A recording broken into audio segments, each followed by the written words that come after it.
A conversation ends, and by every outward measure, it's over. Someone dismissed your opinion. A careless remark slipped into the silence. You nodded, changed the subject, and walked away. But hours later, the moment is still alive. Your mind keeps rewriting the exchange, searching for better words, stronger responses, a different ending. Meanwhile, the other person has likely forgotten it ever happened. Somehow, they have left your life, but not your thoughts. That quiet habit costs far more than it seems. Very few people lose their peace because of a single insult or one difficult encounter. They lose it because the mind refuses to let the moment end. It returns to the same conversation again and again, giving it more meaning than it ever deserved. A few careless words begin shaping your mood, your confidence, even the way you see yourself. Without realizing it, you hand another person authority they never truly earned. The real battle was never the conversation itself. It began afterward, in the privacy of your own mind.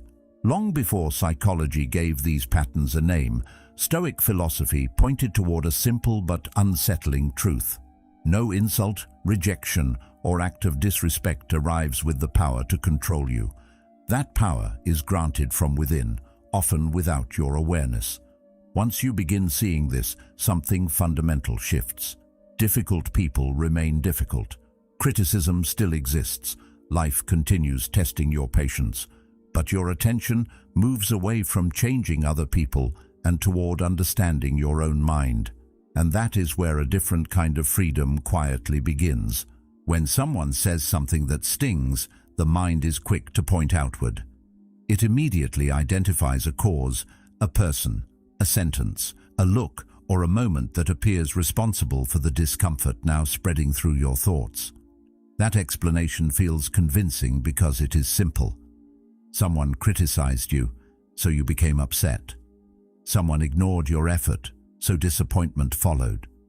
Someone spoke carelessly, so anger seemed inevitable. This chain of cause and effect appears so obvious that very few people stop to question it. They spend years believing their emotional state is something constantly handed to them by the behavior of others. As a result, they devote enormous energy trying to change conversations, correct misunderstandings, silence critics, or convince difficult people to behave differently. The unfortunate reality is that this strategy rarely brings lasting peace because it attempts to control what has never truly belonged to you. Stoic philosophy begins by challenging this deeply rooted assumption. It asks you to pause before blaming the outside world and look carefully at what actually happened inside your own mind.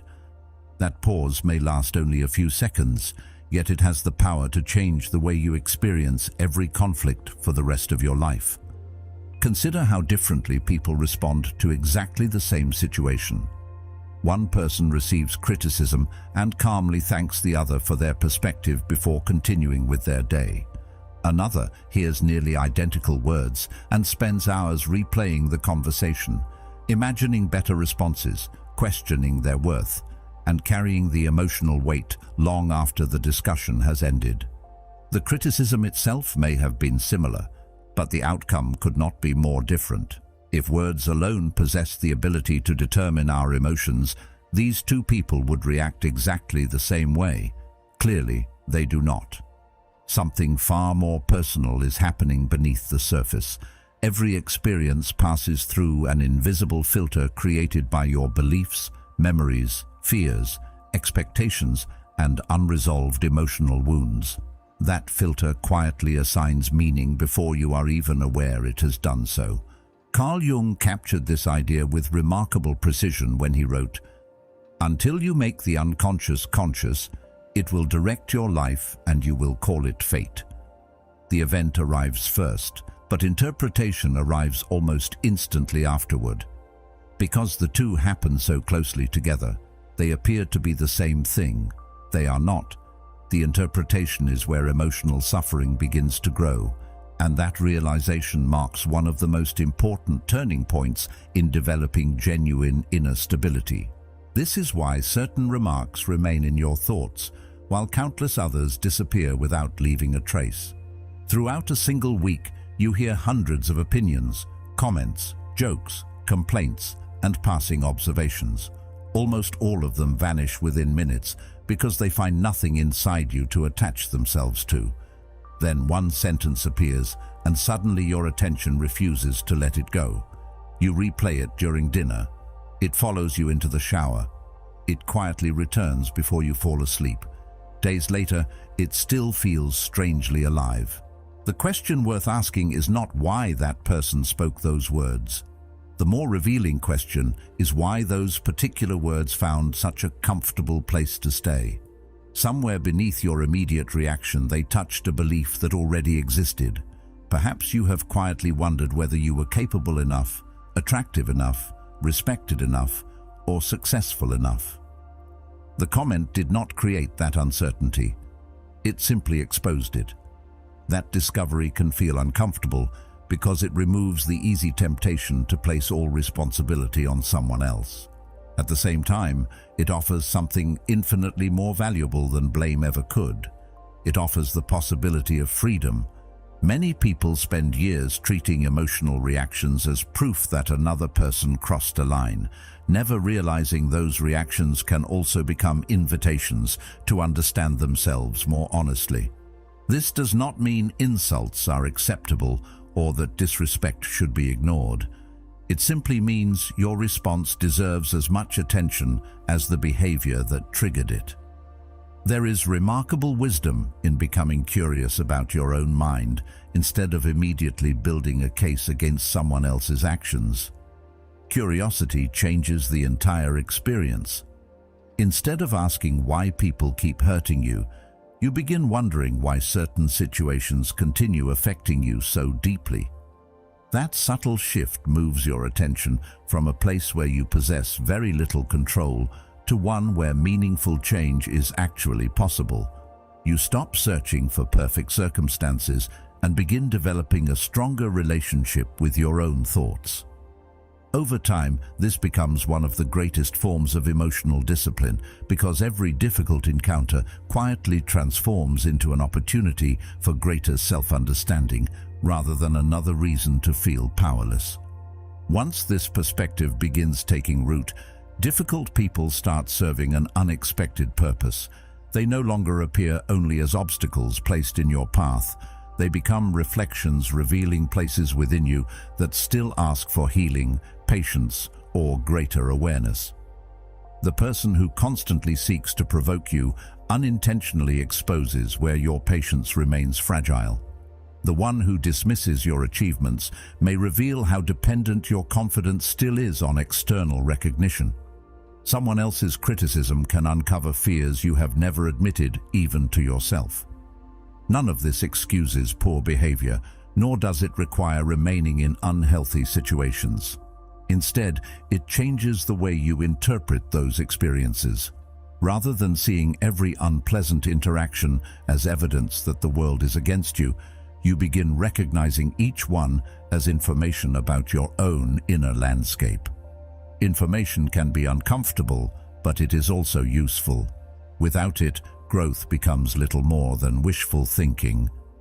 This approach requires humility because it asks you to admit that your emotions are not always reliable narrators of reality. They often speak quickly, loudly, and convincingly, but they do not always tell the complete story. Anger frequently disguises fear. Defensiveness often protects insecurity. Resentment sometimes grows from expectations that were never communicated. When you automatically obey every emotional impulse, you allow these deeper patterns to remain hidden. Stoic discipline invites something different. It encourages observation before reaction, reflection before judgment, and understanding before response. These small pauses may appear insignificant, yet they slowly weaken habits that have controlled people for decades. The goal is not to eliminate emotion or become distant from life. The goal is to stop allowing emotion to dictate every decision before wisdom has an opportunity to speak. If this way of thinking is helping you see yourself a little more clearly, consider subscribing. We explore timeless ideas like these to help you build a calmer mind, stronger character, and a more peaceful life.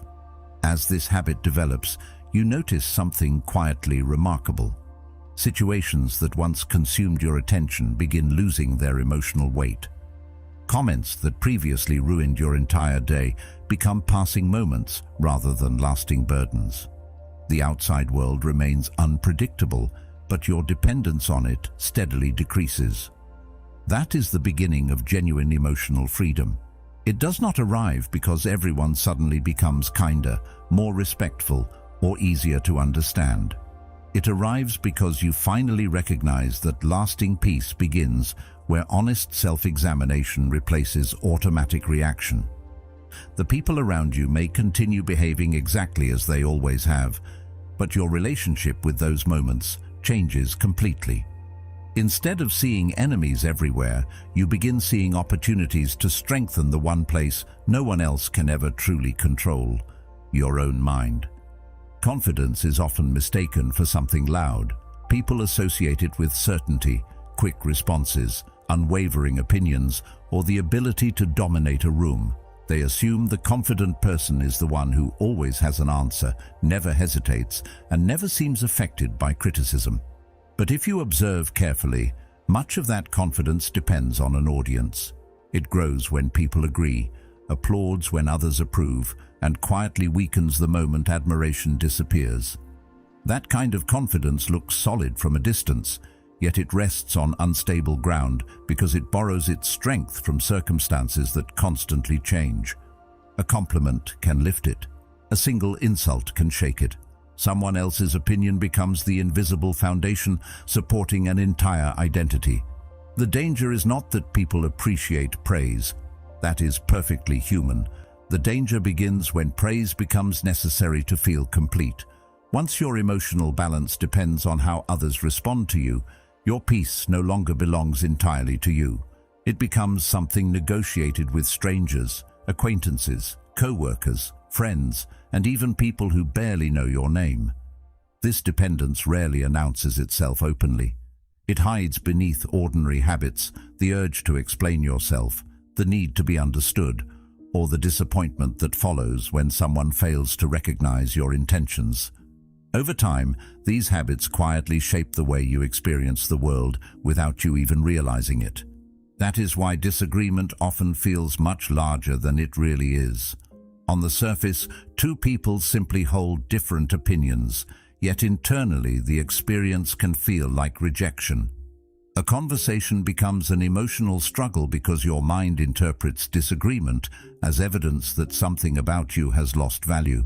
Instead of examining the different perspectives calmly, you become occupied with protecting an image that exists almost entirely in your imagination.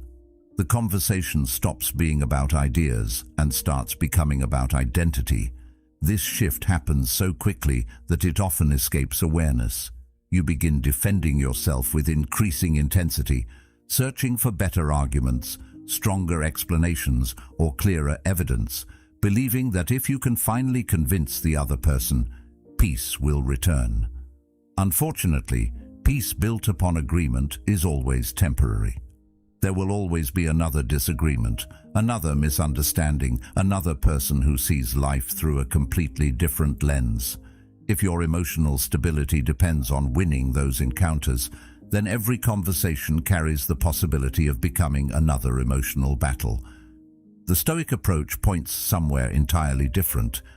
It gently redirects attention away from controlling other minds and toward understanding your own, because lasting stability cannot grow from circumstances that constantly change. This realization can feel uncomfortable at first because it exposes how much of daily life revolves around invisible approval. Notice how often people measure themselves through reactions they receive rather than principles they live by. A successful day feels meaningful because someone noticed the effort. A personal achievement seems valuable because another person praised it. Even kindness can become quietly dependent on recognition, leaving disappointment whenever gratitude fails to appear. None of these desires are unusual. They belong to ordinary human experience.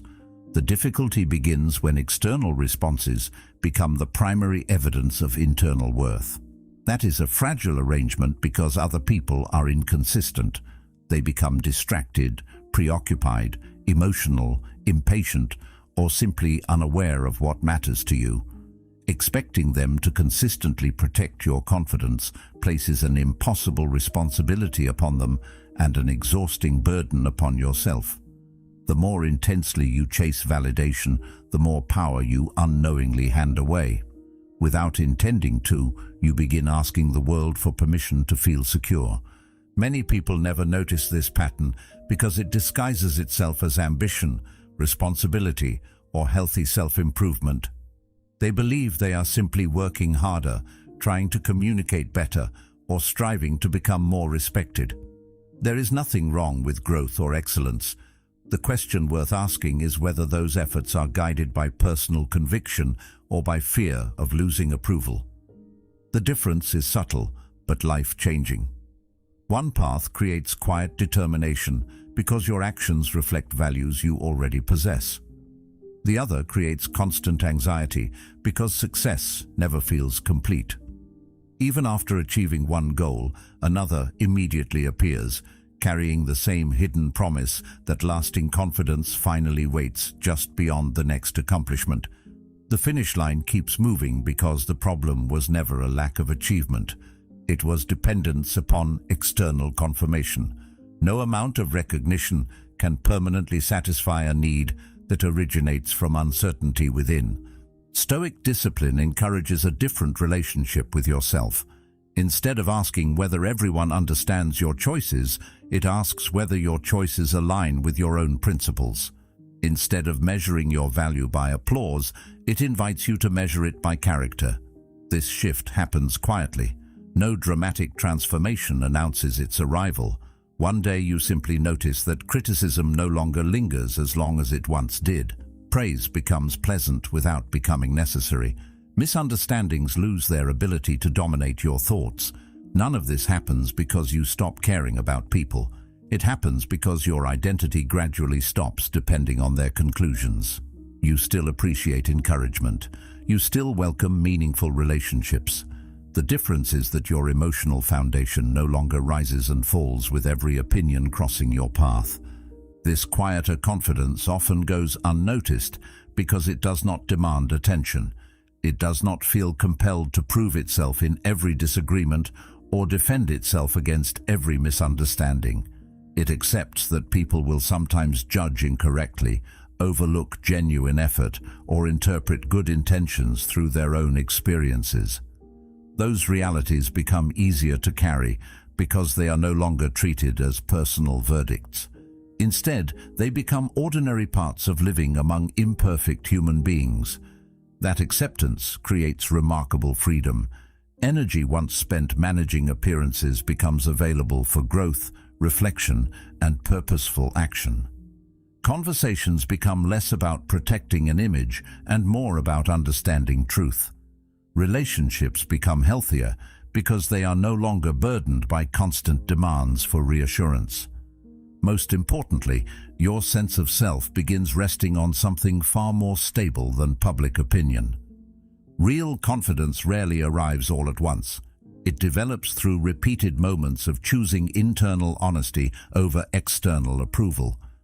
Each time you resist the urge to seek validation before trusting your own judgment, that inner foundation becomes a little stronger. Each time you allow someone to misunderstand you without abandoning your principles, you discover another piece of freedom.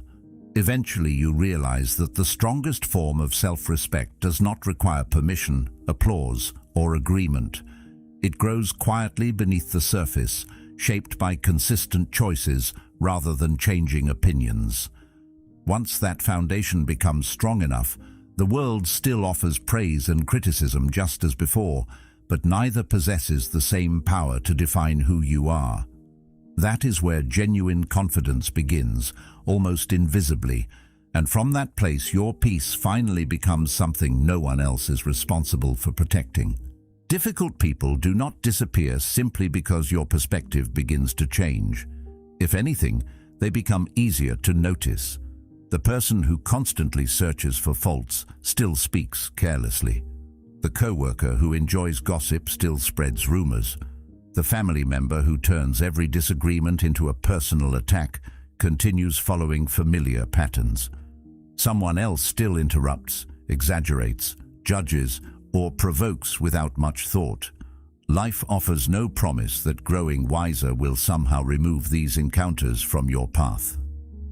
One of the quiet disappointments people experience after beginning their journey toward emotional maturity is discovering that the world remains remarkably unchanged. They expected inner growth to produce outer harmony. Instead, they find themselves facing many of the same personalities they struggled with before. At first, this can feel discouraging. You begin wondering why difficult people continue appearing even after so much effort has gone into changing yourself. The answer is simpler than it first appears. Growth was never meant to remove every challenge. It was meant to change the way you meet those challenges. The difference may seem subtle, but it transforms everything.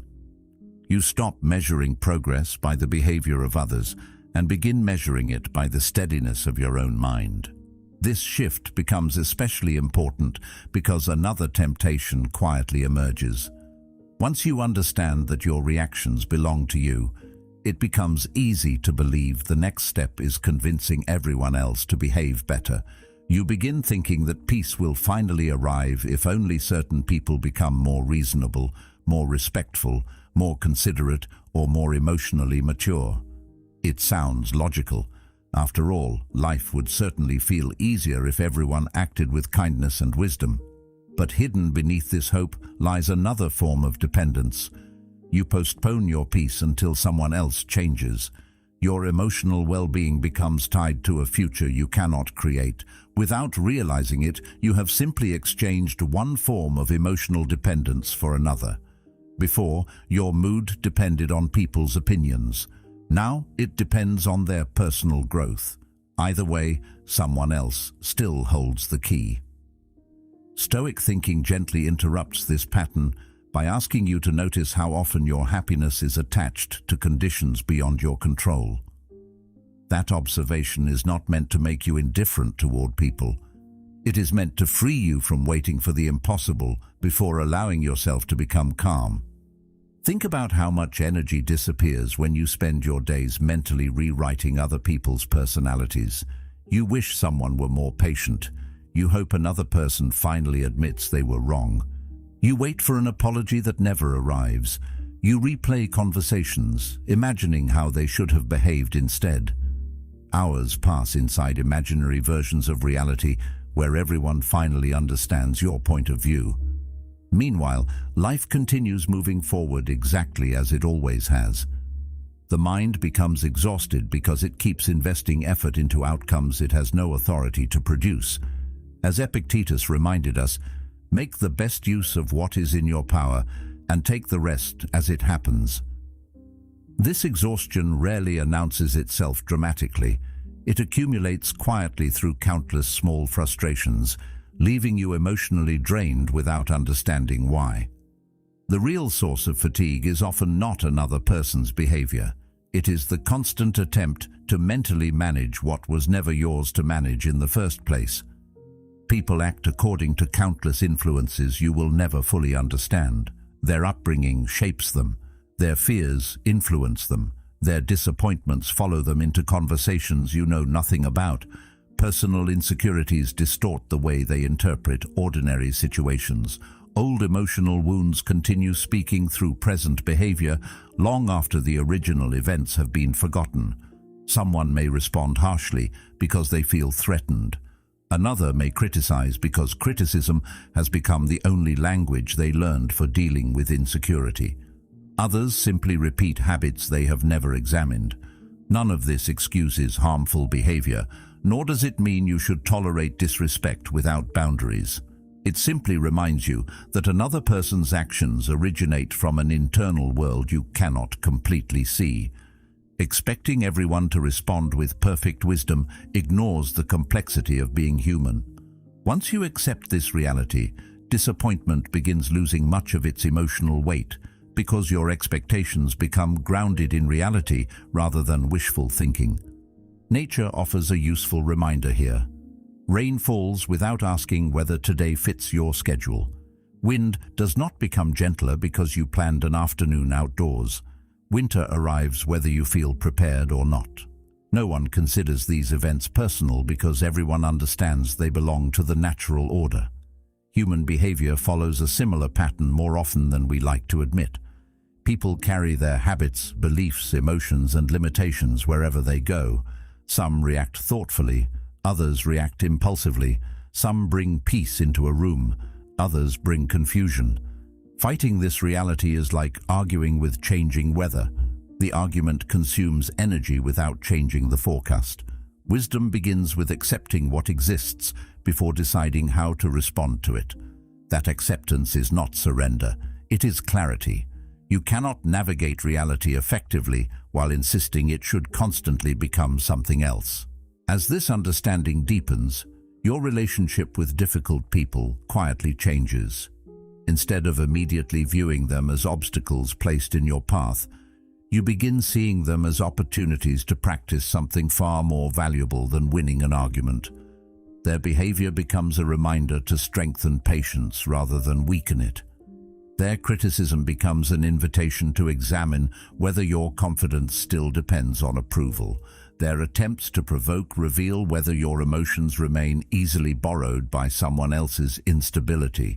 In this way, they unintentionally participate in your growth without ever intending to. Ironically, the people who once seemed capable of disturbing your peace become the very people showing you where greater freedom is still possible. That does not mean enjoying unhealthy relationships or seeking conflict. It means refusing to waste the lessons hidden inside unavoidable encounters. Another change slowly follows. You stop feeling personally responsible for correcting everyone around you. Many people carry the quiet belief that if they explain themselves well enough, argue carefully enough, or remain patient long enough, eventually everyone will understand. Sometimes that happens, often it does not. The desire to educate every difficult person quickly becomes another burden because understanding cannot be forced. Insight arrives only when another person becomes willing to see differently. Until then, your explanations simply collide with beliefs already firmly established. Continuing to push harder often creates more resistance rather than more understanding. Recognizing this allows you to step back without resentment. You begin choosing your efforts wisely instead of scattering your emotional energy across every disagreement that appears before you. None of this means becoming passive or allowing harmful behavior to continue unchecked. Healthy boundaries remain necessary. Difficult conversations still matter. Clear decisions still need to be made. Stoic discipline has never required becoming silent in the face of genuine injustice. The difference lies in your motivation.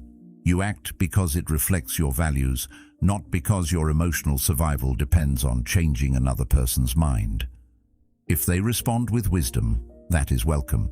If they refuse, your peace does not disappear with their decision. Your actions remain guided by principle rather than emotional desperation. That quiet distinction creates enormous inner stability because your behavior is no longer controlled by outcomes beyond your influence. Eventually, you recognize something that had always been available but remained hidden beneath years of unnecessary struggle. Calmness was never waiting on another person's transformation. It was waiting on your willingness to release expectations that kept chaining your peace to circumstances outside yourself. Difficult people still exist. Conflict still appears. Misunderstandings still happen. But none of these experiences automatically determine the condition of your inner world anymore. The freedom you were searching for was never located inside another person's choices. It had been resting quietly within your own all along, waiting for the day you finally stopped asking the world to become different before allowing yourself to become free. Silence has earned an unfair reputation. It is often treated as hesitation, insecurity, or the inability to defend yourself. From an early age, people are taught that strength means speaking quickly, answering every accusation, correcting every misunderstanding, and making sure no criticism goes unanswered. Modern life reinforces this belief constantly. Conversations move faster than reflection. Opinions are rewarded more than restraint. The loudest voice often receives the most attention, even when it contributes the least wisdom. Because of this, remaining silent during conflict can feel almost unnatural. A part of the mind immediately whispers that if you do not respond, others will assume they have won. It tells you that your reputation depends on saying something immediately. It convinces you that every challenge requires a defense. But this impulse deserves closer examination because it quietly controls far more of your emotional life than you may realize. Many arguments are not sustained by facts or genuine disagreement. They survive because two people become equally committed to keeping them alive. Each response creates another response. Each explanation invites another accusation. The conversation stops moving toward understanding and begins feeding itself. What started as a simple disagreement slowly becomes a contest of pride, where neither person remembers what they were trying to protect in the first place. The urge to answer everything usually comes from a place deeper than logic. Very rarely are we defending the truth alone. More often, we are defending the image we hope other people hold of us. We want to appear intelligent, fair, competent, and respectable. When someone questions that image, even indirectly, an uncomfortable pressure begins building inside. The mind races to restore what it believes has been damaged. It searches for better words, stronger arguments, or sharper observations. It believes one more sentence will finally settle the issue. Yet experience repeatedly teaches something different. Many disagreements continue not because the right words have not yet been spoken, but because neither person has reached a place where they are willing to listen. Continuing to speak into that environment rarely creates clarity. More often, it creates exhaustion.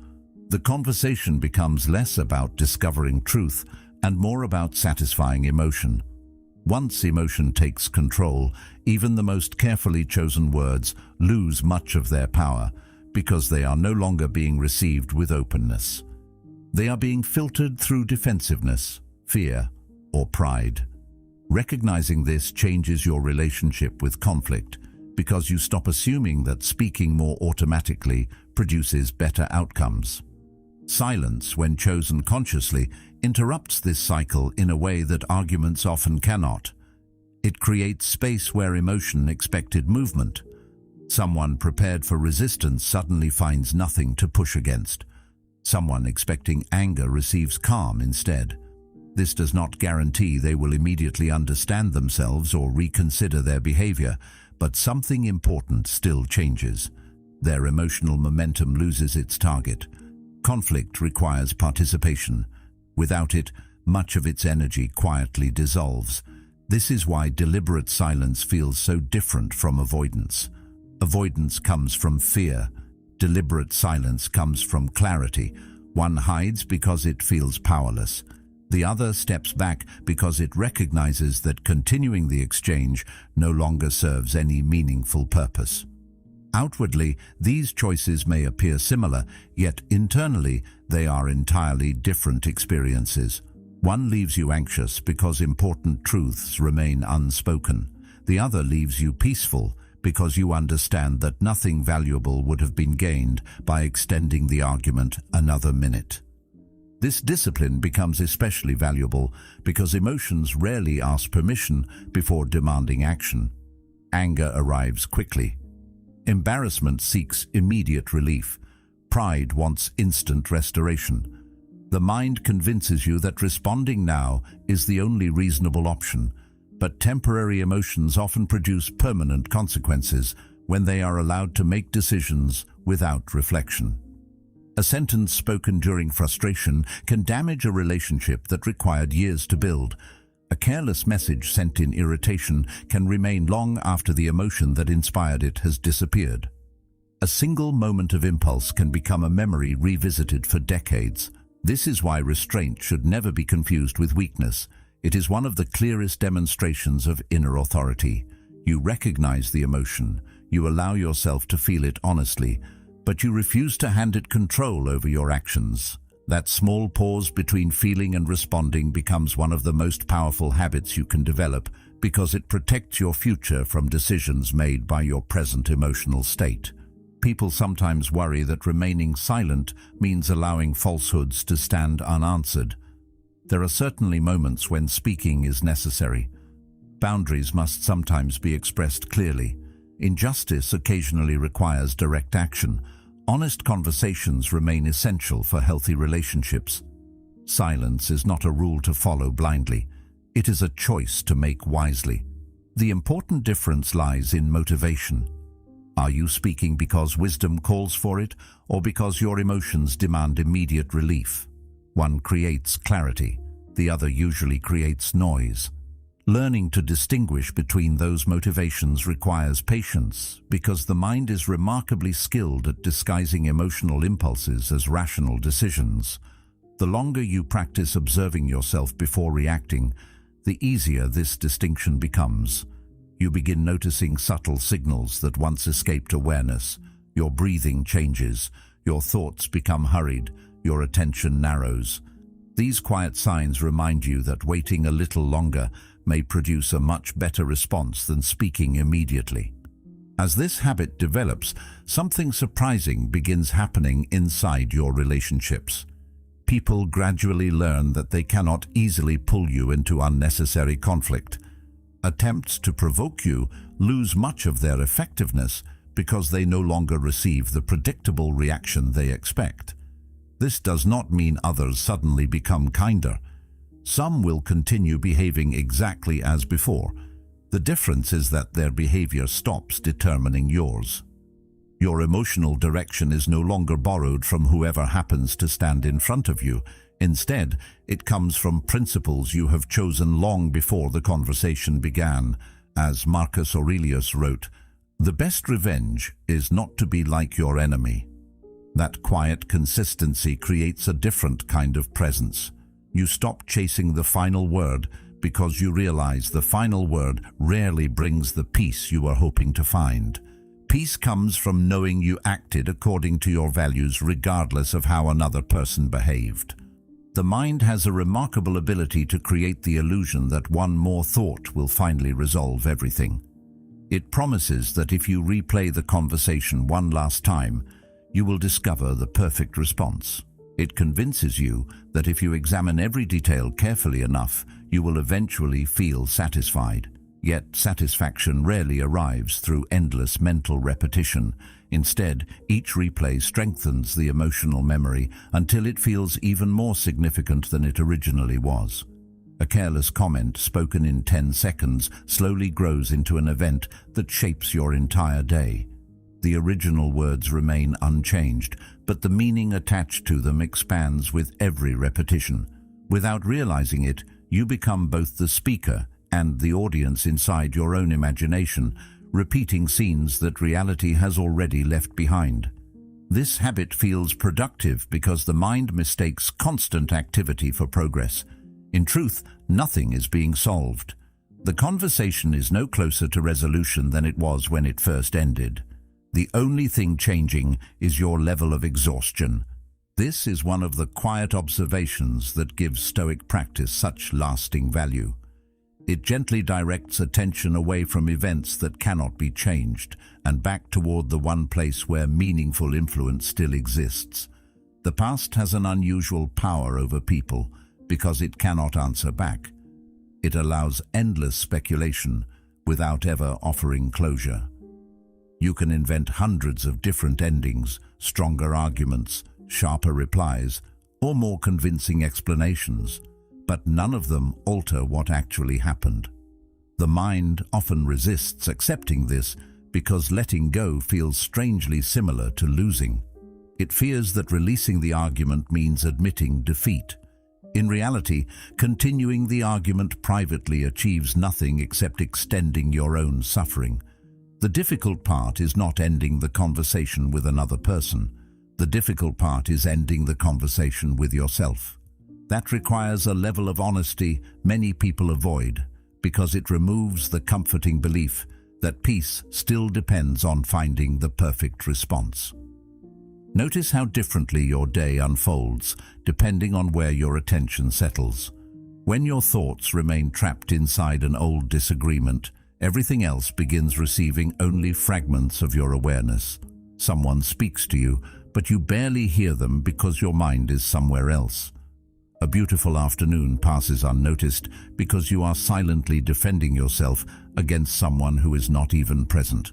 Opportunities appear, yet they fail to capture your interest because your emotional energy has already been invested in a conflict that no longer exists outside your imagination.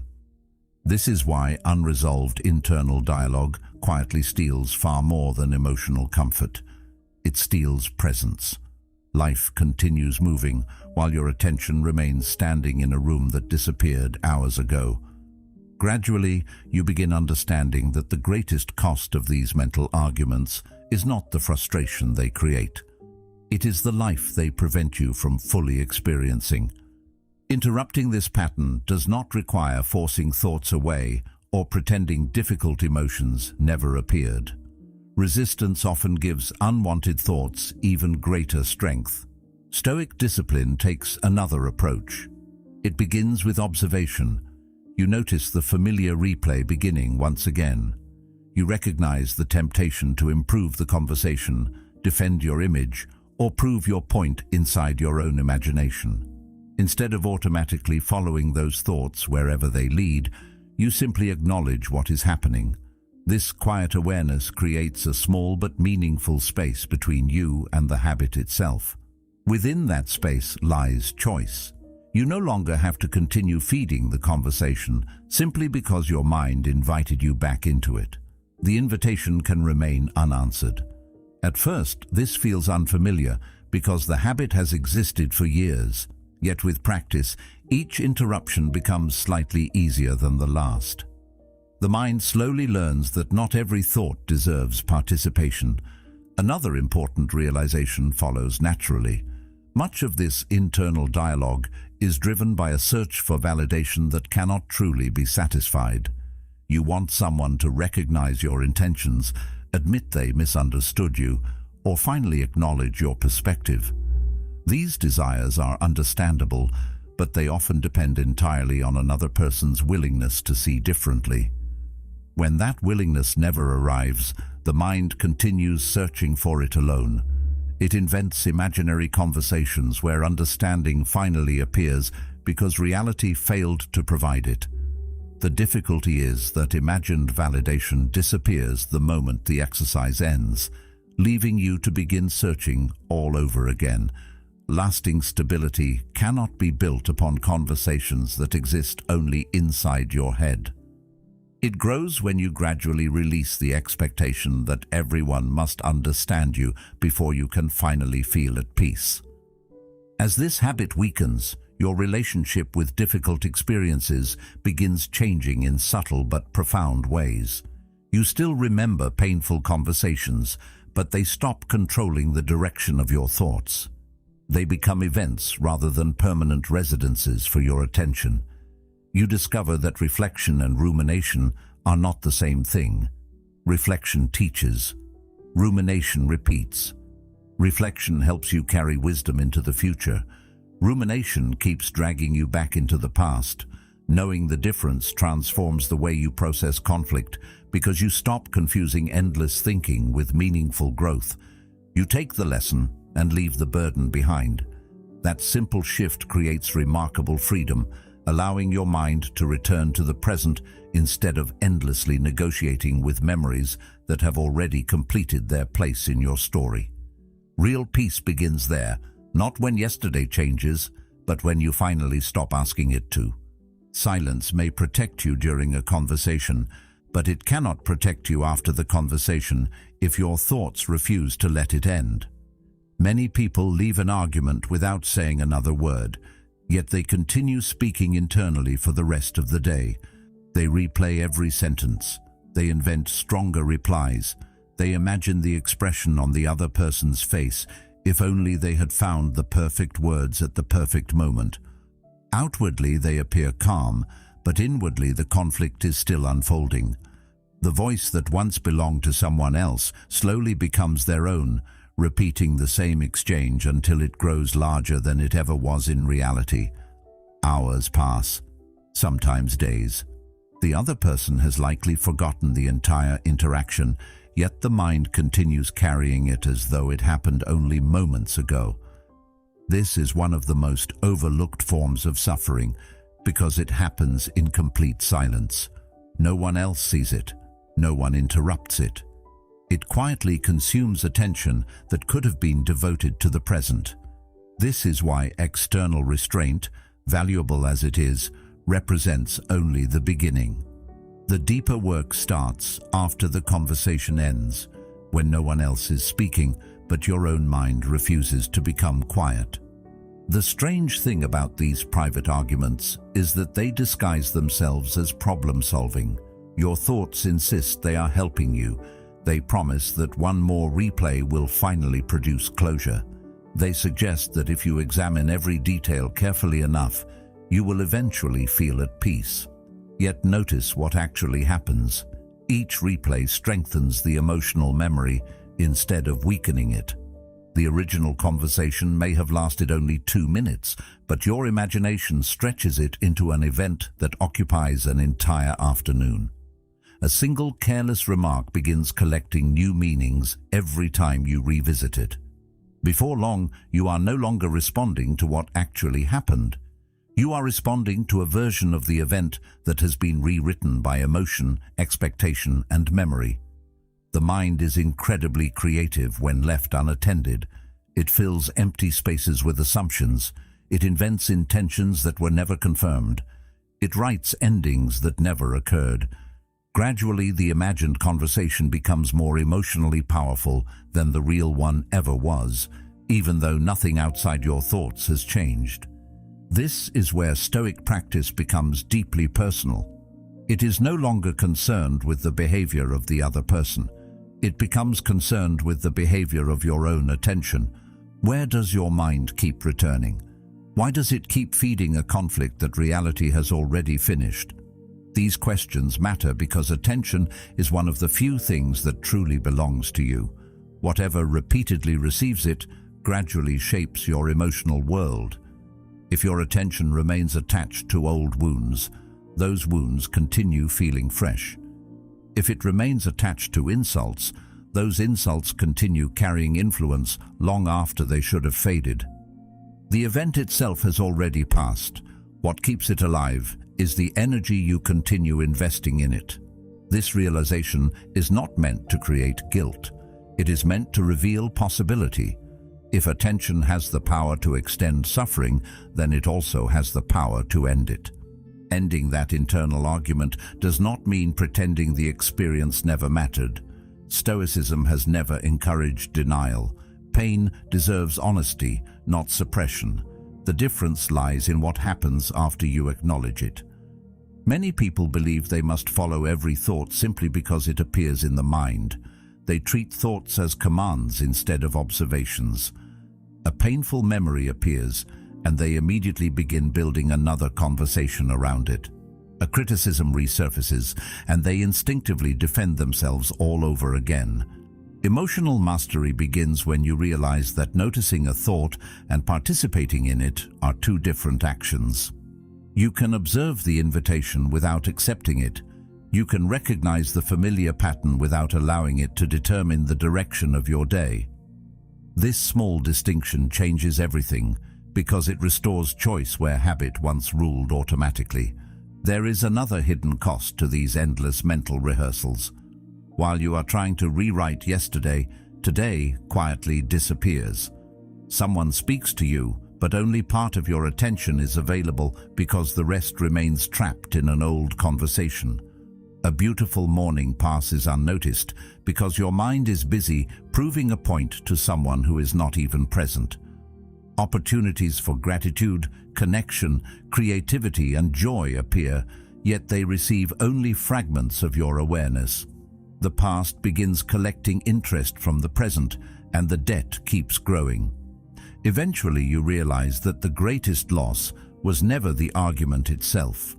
It was all the life that happened while you were mentally standing in a moment that could never be changed. This is why unnecessary rumination is so expensive. It does not simply preserve old pain.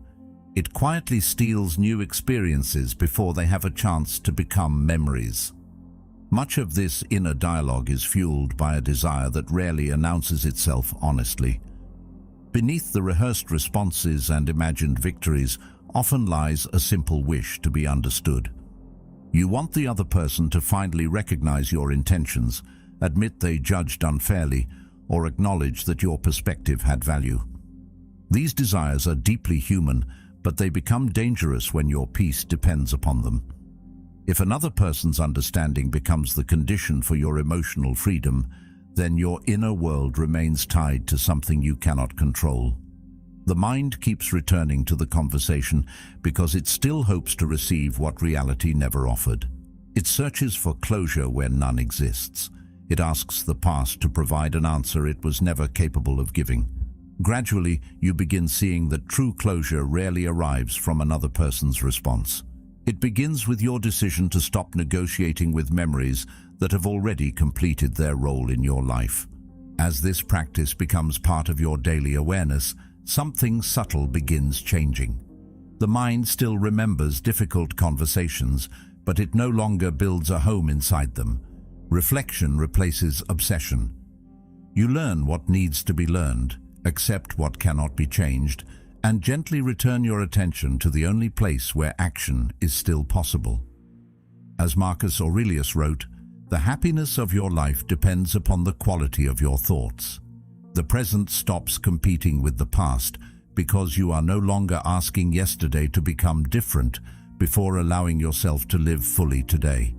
That quiet return happens again and again. Each time the old argument tries to begin once more, you recognize it with a little more clarity and follow it a little less. Eventually, the silence you discovered in conversation begins appearing within your own thoughts as well. That is where lasting peace truly begins. Not when life stops giving you difficult moments, but when your mind finally stops giving those moments endless permission to continue. As the noise inside your mind begins losing its grip, another pattern slowly becomes impossible to overlook. The people who once seemed unpredictable begin revealing something remarkably consistent. Their words often follow the direction of their own inner world far more than they describe yours.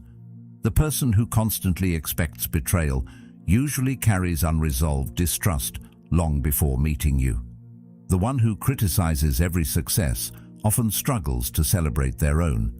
Someone who immediately assumes bad intentions frequently lives with fears they have never examined. At first, this realization feels surprising because we naturally interpret other people's behavior as a direct response to us. We assume their opinions accurately describe our value, their criticism accurately measures our character, and their approval accurately confirms our worth. But human beings rarely observe life with complete objectivity. Everyone looks through invisible lenses shaped by past experiences, disappointments, beliefs, and emotional habits. Those lenses quietly color everything they see. Understanding this does not require becoming suspicious of everyone. It simply asks you to remember that another person's perception is never a perfectly clean reflection of reality. It is a reflection filtered through everything they have carried long before crossing paths with you. Think about how two people can witness exactly the same event and leave with entirely different conclusions. One notices kindness, while another notices weakness. One sees confidence, while another sees arrogance. One hears honesty, while another hears disrespect. The event itself remains unchanged, yet the interpretations move in completely different directions. This happens because perception is never built from facts alone. It is built from experience. Someone who has repeatedly been disappointed may become highly sensitive to signs of rejection. Another who has lived with constant criticism may instinctively search for flaws before offering trust. These patterns develop quietly over many years until they begin operating automatically. The person speaking often believes they are simply describing reality, unaware that much of what they describe has already been shaped by their own emotional history. Recognizing this changes the way you receive difficult words. Instead of immediately asking whether they define you, you begin wondering what they reveal about the person speaking them. That simple shift does not erase pain overnight, but it creates enough distance for wisdom to enter before emotion takes complete control. This perspective also explains why certain individuals seem unable to celebrate another person's growth without finding something negative to say. When someone has spent years doubting their own abilities, another person's progress can quietly awaken feelings they would rather avoid. Instead of confronting those uncomfortable emotions directly, they redirect them outward. Criticism becomes easier than self-reflection. Dismissal becomes more comfortable than admiration. None of this necessarily happens with conscious intention. Many people genuinely believe they are offering reasonable opinions while unknowingly protecting themselves from difficult truths about their own lives. That is why arguments based entirely on logic often fail. You are attempting to answer spoken words while the real conversation is happening beneath them. Until a person becomes willing to examine their own inner world, no amount of external persuasion can complete that work for them. Realizing this saves enormous emotional energy because you stop assuming every criticism deserves a defense. Sometimes it deserves understanding instead. The same principle appears in countless ordinary interactions. Someone reacts with unusual anger to a small inconvenience. Another becomes offended by a harmless comment. Someone else immediately assumes rejection where none was intended. Looking only at the surface, these reactions seem confusing or excessive. Looking a little deeper, they begin making more sense. Human beings rarely respond only to what is happening today. They also respond to yesterday, last year, and sometimes experiences from decades ago that continue shaping their expectations without their awareness. One conversation touches an old fear. Another awakens an old disappointment. Before long, two people are responding not only to each other, but also to invisible emotional histories standing quietly beside them. Once you recognize this, it becomes easier to separate another person's emotional burden from your own responsibility. You still listen, you still care, but you stop carrying weight that was never yours to begin with. This does not mean dismissing all criticism as someone else's projection. That would simply create another form of blindness. Honest feedback remains valuable because none of us sees ourselves perfectly. Wisdom requires enough humility to examine criticism carefully instead of rejecting it automatically. The important distinction lies in learning to evaluate rather than absorb. Some words contain useful truth that helps you grow. Others reveal far more about the emotional condition of the speaker than about your character. Learning the difference requires patience instead of impulsiveness. Rather than reacting immediately, you pause long enough to ask whether the criticism reflects something you genuinely need to improve or whether it mainly reflects another person's fears, frustrations, or expectations. This thoughtful examination protects you from two opposite mistakes. You avoid becoming defensive toward useful advice, while also avoiding unnecessary emotional wounds from opinions that never deserved such authority over your inner life. As this habit grows stronger, resentment slowly begins losing its place. It becomes difficult to hate someone completely once you recognize how much unseen struggle often shapes human behavior. The angry person may be carrying years of disappointment. The controlling person may secretly fear losing stability. The jealous person may feel trapped by constant comparison. Compassion begins appearing naturally, not because harmful behavior suddenly becomes acceptable, but because you understand that people often act from pain they have never learned to confront directly. Compassion is frequently misunderstood as agreement or permission. It is neither. It simply allows you to see another person's humanity without becoming trapped inside their emotional state. You can acknowledge their suffering while refusing to let it become your own. This quieter way of seeing people changes your presence in ways that are difficult to explain until you experience them yourself. You stop entering conversations prepared for battle.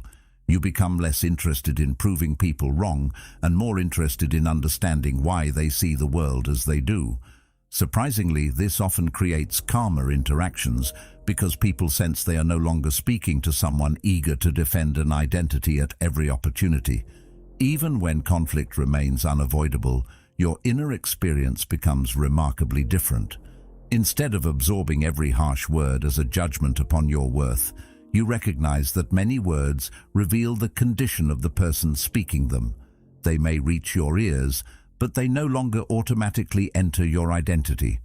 That quiet separation becomes one of the greatest forms of emotional freedom, because it allows you to remain open without becoming vulnerable to every passing opinion. Gradually, resentment gives way to understanding, and understanding creates a kind of peace that arguments alone could never provide. Compassion becomes truly valuable only when it is guided by wisdom. Without that balance, it slowly transforms into something very different. Many people grow up believing that being kind means always making themselves emotionally available, always listening, always understanding, always sacrificing a little more of their own peace for someone else's comfort. At first, this seems generous. It even feels noble. But over time, something subtle begins happening beneath the surface. You start carrying emotions that never belong to you. Another person's frustration follows you home. Their anxiety quietly settles into your own thoughts. Their anger changes your mood. Their disappointment becomes your burden. Eventually, you notice that your emotional state rises and falls according to the emotional state of everyone around you. You become less connected to your own inner world because so much of your attention is spent managing someone else's. This pattern is often praised as kindness, but genuine kindness should never require abandoning yourself. A person cannot continue offering stability to others while constantly surrendering their own. Many people confuse empathy with emotional absorption because the difference is rarely explained. Empathy allows you to understand another person's experience without becoming consumed by it. Emotional absorption quietly pulls you into their internal world until their feelings begin directing your own. Someone arrives overwhelmed by stress, and before long, your mind is restless as well. Another person approaches with anger, and even if you never raise your voice, your peace begins disappearing alongside theirs. This happens because emotions naturally spread through human interaction. We are deeply social creatures, constantly responding to one another's expressions, tone of voice, body language, and emotional energy. There is nothing unusual about this. The difficulty begins when you never pause to ask whether the emotional weight you are carrying actually belongs to you. Without that awareness, you slowly become a collector of burdens that were never yours to hold. You leave conversations feeling exhausted without understanding why. You spend entire evenings recovering from problems that exist entirely in someone else's life. Little by little, your own emotional clarity becomes harder to recognize because it has been buried beneath responsibilities you quietly accepted without ever making a conscious choice. This is why healthy boundaries deserve to be understood differently. People often imagine boundaries as barriers built to keep others away, but that image misses something essential. Healthy boundaries are not expressions of rejection. They are expressions of responsibility. They allow kindness to exist without self-neglect. They make generosity sustainable instead of exhausting. Think of a house with a front door. A door is not built because the people inside hate visitors. It exists because those inside deserve the freedom to choose when to welcome someone and when privacy is necessary. The same principle applies to your emotional life. You can care deeply without giving unlimited access to your peace. You can listen without accepting responsibility for solving every problem. You can support another person without allowing their emotional storms to become the climate of your own mind. This balance often feels unfamiliar because many people have spent years believing that saying no automatically means being selfish. In reality, saying no to unnecessary emotional burdens often allows you to say yes to what truly matters. Difficult relationships reveal this lesson with particular clarity. There are individuals who unconsciously expect everyone around them to regulate emotions they refuse to manage themselves. Whenever they become frustrated, someone else must calm them. Whenever they feel insecure, someone else must reassure them. Whenever life disappoints them, another person must absorb the frustration. At first, you may respond generously because you genuinely want to help. But if this pattern continues without limits, something important begins changing. The relationship quietly shifts from mutual support to emotional dependence. One person continues releasing emotional pressure while the other continues collecting it. Eventually, resentment begins replacing compassion because generosity without boundaries always reaches exhaustion. This is not because kindness failed. It is because kindness was separated from wisdom. Sustainable compassion requires recognizing where your responsibility ends and another person's responsibility begins. Stoic discipline encourages exactly this kind of clarity. It reminds you that each individual remains responsible for their own judgments, choices, and emotional responses. You can offer encouragement. You can provide perspective. You can stand beside someone during hardship. What you cannot do is live their inner life on their behalf. No amount of worry from you can replace the work another person must eventually do themselves. No amount of emotional sacrifice can permanently solve struggles that require personal growth. Accepting this truth does not make you cold, quite the opposite. It allows you to help from a place of stability rather than desperation. Instead of becoming overwhelmed by another person's emotions, you remain steady enough to offer genuine support. Your presence becomes calming precisely because you are no longer drowning alongside them. This understanding also changes the way you interpret guilt. Many people experience guilt whenever they choose their own peace over someone else's expectations. They worry they are becoming distant or uncaring simply because they refuse to participate in every emotional crisis presented to them. Yet guilt often appears whenever old habits begin changing. If you have spent years believing your value depends on constantly rescuing others, protecting your own emotional well-being will naturally feel unfamiliar. Familiarity, however, should never be confused with health. A habit can feel comfortable while quietly causing harm. Growth frequently asks you to disappoint unhealthy expectations in order to remain faithful to healthier principles. That process is uncomfortable, but it is necessary. You cannot build a peaceful inner life while constantly abandoning it to satisfy demands that never truly end. Over time, something beautiful begins emerging from this quieter way of living.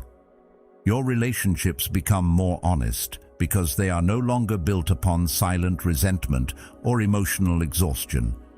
You give because you genuinely choose to, not because guilt leaves you feeling trapped. You listen with full attention because your mind is not secretly overwhelmed by carrying everyone's problems at once. When someone shares their struggles, you remain present without becoming emotionally lost inside them. This steadiness often helps others more than endless sympathy ever could, because calmness has a quiet influence of its own. People frequently need a stable presence more than another anxious participant in their distress. By protecting your own emotional foundation, you become capable of offering exactly that. Eventually, you realize that compassion and boundaries are not opposing forces. They strengthen each other. Boundaries protect compassion from becoming exhaustion, while compassion prevents boundaries from becoming isolation. Together, they create a way of living that allows you to remain open-hearted without becoming emotionally consumed by every difficulty surrounding you. You continue caring about people. You continue offering kindness where it is needed. The difference is that your kindness no longer requires surrendering the peace you have worked so carefully to build. Instead, it grows from that peace, allowing you to give freely while remaining deeply rooted within yourself. That quiet balance becomes one of the clearest signs of genuine inner strength because it proves that caring for others and caring for your own mind were never meant to compete. Misunderstanding leaves a deeper mark than simple disagreement because it reaches into something people rarely speak about openly. Beneath the desire to be successful, respected, or appreciated often lies an even quieter desire to be seen accurately. You want your intentions to be recognized instead of questioned. You hope your efforts will be understood instead of dismissed. When that doesn't happen, the disappointment feels strangely personal. It is not only the conversation that hurts, it is the feeling that someone has created a version of you that does not resemble who you know yourself to be. The mind immediately begins searching for ways to correct the picture. It replays the conversation, searching for clearer explanations, better wording, or another opportunity to finally communicate what was really meant. This instinct feels reasonable because understanding seems like the natural solution. If they could simply see what you meant, surely everything would return to normal. Yet life quietly demonstrates again and again that perfect understanding is one of the rarest experiences human beings ever share. Even people who genuinely care about one another regularly misunderstand intentions, emotions, and motives despite their best efforts. Part of the reason this happens is that no one experiences reality directly. Everyone experiences reality through themselves. Long before another person's words reach your ears, they pass through years of memories, expectations, disappointments, fears, victories, and beliefs that silently shape the way you interpret them. Two people can witness the same event and honestly describe it in completely different ways because each person is observing through a different internal lens. One notices kindness, while another notices weakness. One interprets confidence as stability, while another mistakes it for arrogance. Neither person necessarily intends to distort reality. They are simply seeing through the only perspective they have ever known.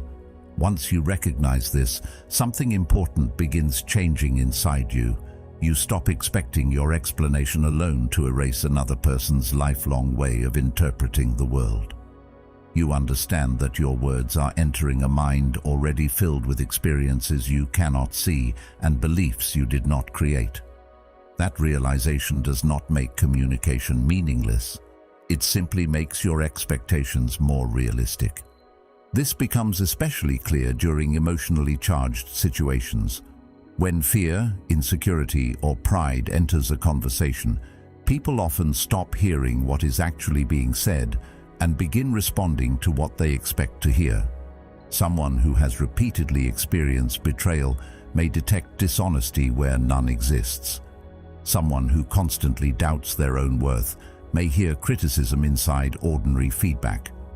Another person who fears rejection may interpret healthy boundaries as personal abandonment. These reactions are rarely created in the present moment. The present simply awakens patterns that already existed beneath the surface. Understanding this changes the way you respond to misunderstanding. Instead of immediately assuming you failed to explain yourself well enough, you begin recognizing that another person's interpretation belongs partly to an inner world you cannot enter or rearrange. Their perception is influenced by countless experiences that unfolded long before your paths ever crossed. Carrying responsibility for all of those unseen influences is neither possible nor reasonable. Still, the mind resists accepting this because it finds uncertainty uncomfortable. It wants closure. It wants everyone to leave the conversation holding the same conclusion. It wants relationships to feel predictable and fair. When that does not happen, the temptation to explain grows even stronger. You clarify one point, then another. You provide more context, more details, more reasons. Sometimes this helps. Many times it does not. At a certain point, additional explanations stop creating greater understanding and begin revealing something else entirely. They reveal how desperately you want another person's approval to restore your own peace. Without realizing it, the conversation shifts. You are no longer communicating simply to share truth. You are communicating because your emotional comfort has become dependent upon changing someone else's perception. That is a heavy burden to place upon another human being because their conclusions remain outside your control, no matter how carefully you choose your words. One of the quiet freedoms found in Stoic practice is recognizing that your responsibility ends with living honestly, not with controlling every interpretation that follows. This idea can feel uncomfortable because it asks you to release something you have probably been chasing for years. You may still hope to be understood, and there is nothing wrong with that hope. Healthy relationships grow stronger through honest communication. The difference is that your identity no longer depends upon achieving perfect understanding with everyone you meet. You stop measuring your value by how accurately strangers describe your character.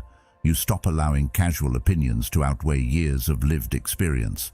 Gradually, your attention shifts away from protecting an image in other people's minds and toward protecting the principles guiding your own actions. That quiet change brings remarkable stability because principles remain available regardless of another person's opinion. Public perception changes constantly. Character develops through consistent choices that no misunderstanding can erase. As this perspective grows stronger, misunderstandings become less frightening. They still disappoint you at times because you care about honesty and meaningful connection. But disappointment no longer grows into desperation. You understand that another person's conclusion does not automatically become reality. Someone may underestimate your intentions, question your decisions, or misunderstand your silence. Those experiences remain uncomfortable, yet they no longer possess the same power to shake your foundation because you have stopped asking external agreement to provide internal certainty. You know who you are becoming through the choices you make every day, and that knowledge gradually becomes more convincing than opinions formed by people who only witnessed a small fragment of your life. An unexpected form of peace begins appearing when you stop treating misunderstanding as a personal failure. Instead of exhausting yourself trying to manage every perception, you invest that energy into living with greater integrity. Ironically, this often improves your relationships because people sense they are interacting with someone who is no longer anxiously performing for acceptance. Your words become simpler. Your actions become more consistent. You explain when explanation is useful, and you let silence speak when further discussion serves no purpose. Some people will eventually understand you, others never will. As Aristotle observed, dignity does not consist in possessing honors, but in deserving them. That reality no longer determines your emotional balance because your life is no longer built upon the impossible goal of universal approval. It is built upon the quieter, steadier practice of remaining faithful to your own principles even when they are misunderstood. In the end, that faithfulness becomes far more reliable than any reputation the world could ever offer. Once your sense of worth stops depending on how other people respond, the world begins looking surprisingly different. The situations themselves do not disappear. People still criticize. Invitations are still declined. Someone still misunderstands your intentions, overlooks your effort, or speaks without thinking. On the surface, life appears almost exactly the same as before. The remarkable change happens beneath the surface, where interpretation quietly shapes experience. Events that once felt overwhelming begin appearing far more ordinary than they ever seemed. An unkind remark becomes a passing sentence instead of a lasting wound. A disagreement becomes two different perspectives instead of a personal battle. Rejection becomes one person's decision rather than a verdict on your value. Nothing external has softened. What has changed is the invisible habit of assigning meanings that reality never actually demanded. The mind gradually stops turning ordinary moments into emotional emergencies. That shift may seem small, yet it transforms daily life more profoundly than almost any external success ever could.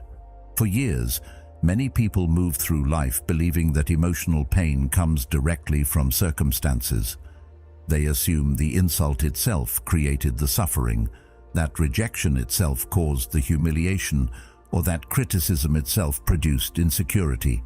Stoic discipline invites a slower observation. Between the event and the emotion, something else quietly happens. The mind immediately begins telling a story. It interprets, it predicts, it fills empty spaces with assumptions. Someone ignores your message, and the imagination quickly invents reasons. They no longer respect you. They must be angry. Perhaps they never cared in the first place. None of these conclusions existed inside the unanswered message. They were added afterward. The same process unfolds during countless ordinary experiences. A brief conversation becomes proof of failure. One mistake becomes evidence that you are incapable. A disappointed expression becomes confirmation that someone has permanently changed their opinion of you. The imagination works quickly, and because its stories feel emotionally convincing, they are often mistaken for reality itself. One of the quietest forms of freedom comes from recognizing that thoughts are capable of exaggerating ordinary events without your awareness. A simple criticism can become the beginning of an imagined future where everyone loses respect for you. One uncomfortable conversation grows into the belief that an entire relationship has been permanently damaged. The mind has an extraordinary ability to move far beyond what actually happened. It does this because uncertainty makes it uncomfortable. Rather than remaining with the facts, it rushes toward explanations that create emotional certainty, even when those explanations increase suffering. You begin reacting not to reality but to predictions about reality. The event may last only a few minutes, while the emotional story continues unfolding for days. Gradually, you become more affected by your own interpretations than by anything another person actually said or did. This is why two people can experience nearly identical situations and walk away carrying entirely different emotional burdens. The event is shared. The story is personal. As this becomes clearer, you begin separating facts from interpretations in a way that once seemed impossible. Someone disagrees with your opinion. That is a fact. The belief that this disagreement means they no longer respect you is an interpretation. Someone chooses another opportunity instead of yours. That is a fact. The belief that this decision proves you are not good enough belongs to the story your mind created afterward. This distinction feels subtle at first, but it gradually changes the emotional weight of almost everything you experience. You become less interested in following every conclusion your thoughts immediately produce, and more interested in examining whether those conclusions deserve your trust. Many do not. They were created in moments of uncertainty, fear, or disappointment, rather than careful reflection. Learning to recognize this saves tremendous emotional energy because you stop carrying burdens that were built almost entirely from assumptions. This does not mean becoming indifferent to life. Stoicism has never suggested that nothing should matter. Caring deeply remains part of being fully human. Relationships matter, purpose matters, integrity matters. What changes is the way you respond when circumstances become difficult. Emotional numbness disconnects you from experience. Accurate perception connects you to experience without allowing imagination to distort it beyond recognition. You still acknowledge disappointment when plans fall apart. You still feel sadness when someone important leaves. You still recognize pain when trust is broken. The difference is that these emotions are no longer multiplied by endless interpretations that extend suffering far beyond the original event. You allow reality to remain exactly what it is, instead of demanding that it become proof of something much larger about your identity or your future. History offers countless reminders of this truth. Honest people have been misunderstood. Compassionate people have been rejected. Wise people have spent years unnoticed while louder voices attracted admiration. At the same time, dishonest individuals have achieved influence, selfish people have enjoyed temporary success, and careless decisions have sometimes appeared to produce immediate rewards. These realities are not pleasant to accept, but denying them does not make them disappear. The mind suffers most when it insists that life must operate according to expectations it has created for itself. Every unexpected hardship then feels like a violation instead of a possibility. Every disappointment becomes evidence that something has gone terribly wrong. The Stoic perspective does not encourage pessimism or hopelessness. It encourages accuracy. It reminds you that reality is not obligated to arrange itself according to your preferences. Once that becomes clear, frustration begins losing one of its strongest sources because you stop confusing your expectations with the way life has always worked. This shift does not make you stop valuing kindness or integrity. Quite the opposite. It changes the reason you practice them. If you are kind only because you expect immediate rewards, then kindness quietly becomes another transaction. If you remain honest only because honesty guarantees success, then honesty depends upon favorable outcomes rather than personal conviction. The moment those outcomes disappear, your principles begin feeling negotiable. Stoic thought invites something much steadier. It asks you to act according to values because those values define your character, not because they guarantee comfortable circumstances. This distinction becomes especially important when life feels unfair. Anyone can remain generous when generosity is immediately rewarded. The greater test appears when your effort goes unnoticed, your patience receives no acknowledgement, and your integrity seems to cost more than it gains. Those moments reveal whether your actions are rooted in principle or in expectation. Much of the emotional pain people experience comes from invisible contracts they never realize they have written. They quietly believe, if I do everything right, nothing difficult should happen. They may never say those words aloud, but the belief shapes their reactions. When hardship eventually arrives, they feel betrayed because reality failed to honor an agreement that reality never accepted. They begin asking why this happened, despite all their effort, all their patience, or all their good intentions. The question itself reveals the hidden expectation beneath it. They believed good behavior guaranteed an easier path. Yet life continues, reminding us that difficulty visits everyone. Wisdom does not exempt you from challenges. Kindness does not eliminate disappointment. Self-discipline does not remove uncertainty. These qualities do something far more valuable. They prepare you to meet those experiences without losing yourself inside them. Preparation is one of the most practical gifts Stoicism offers because it replaces fragile optimism with resilient awareness. Optimism often assumes everything will work out exactly as hoped. Pessimism assumes everything will go wrong. Both remain attached to predicting outcomes. Preparation focuses somewhere entirely different. It quietly accepts that life contains both comfort and difficulty, success and failure, agreement and misunderstanding.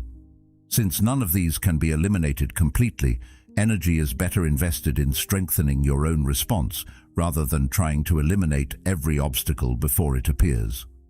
This approach creates remarkable stability because your peace no longer depends upon life becoming predictable. It depends upon your ability to remain steady regardless of what arrives next. Notice how much emotional energy disappears when you stop treating difficulty as a personal insult. Traffic is no longer evidence that the day is against you. A delayed opportunity is no longer proof that your effort was meaningless. Criticism is no longer interpreted as confirmation that life is unfair. These situations remain inconvenient, sometimes deeply painful, but they stop carrying the additional burden of personal injustice. You begin recognizing them as ordinary parts of being alive rather than unique punishments directed specifically toward you. This perspective does not remove sadness or disappointment. It simply prevents those emotions from expanding into bitterness. There is an important difference between experiencing pain and believing the universe has singled you out unfairly. One allows healing, the other quietly feeds resentment. As this understanding becomes part of your daily life, resilience begins growing almost unnoticed. Challenges still require effort, but they no longer create the same emotional shock they once did.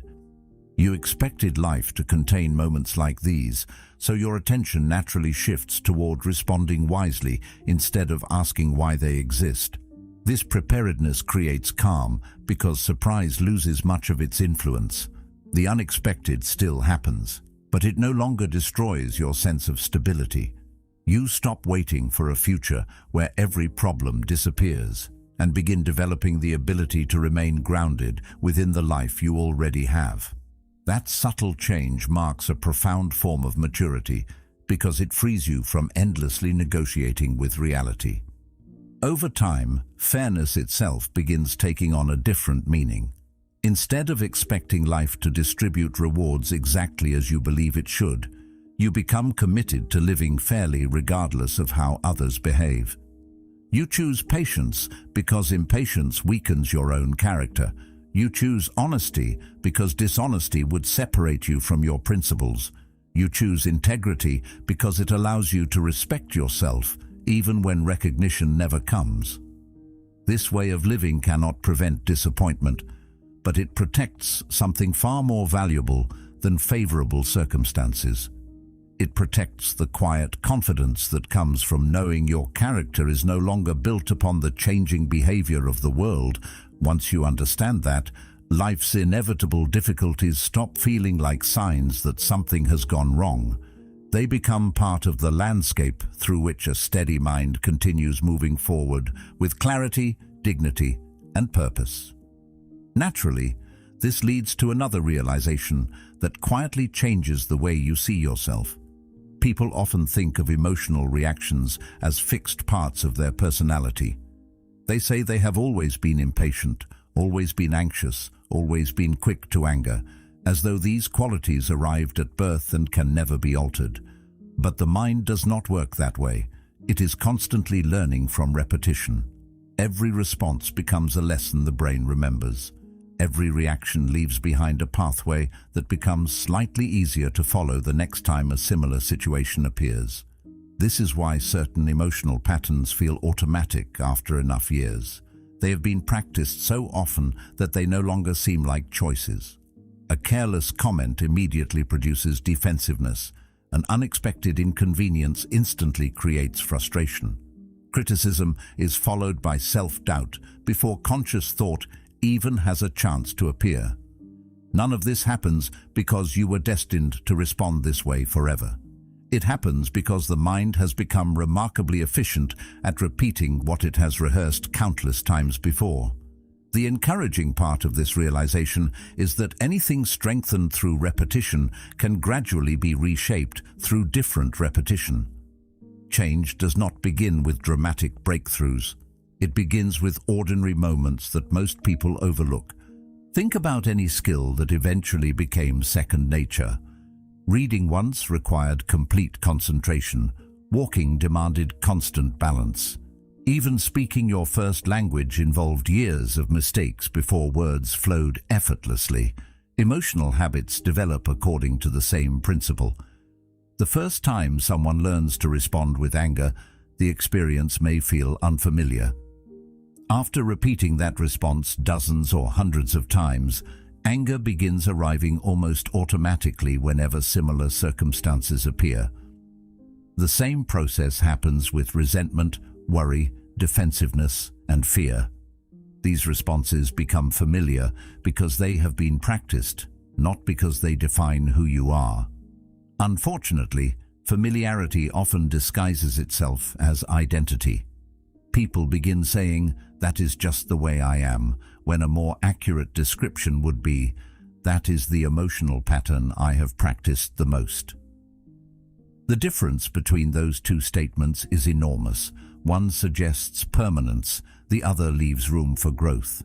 Stoic discipline quietly rests upon this distinction because it assumes human beings are capable of shaping themselves through repeated conscious choices rather than remaining prisoners of old habits forever. Many people wait for dramatic life events before believing meaningful change is possible. They imagine transformation arriving through one extraordinary decision or one unforgettable experience. Real growth usually follows a much quieter rhythm. It appears when you interrupt a familiar reaction for just a few seconds. Someone speaks harshly, and instead of immediately defending yourself, you breathe. A plan falls apart, and instead of assuming the day is ruined, you remain present long enough to choose your next action carefully.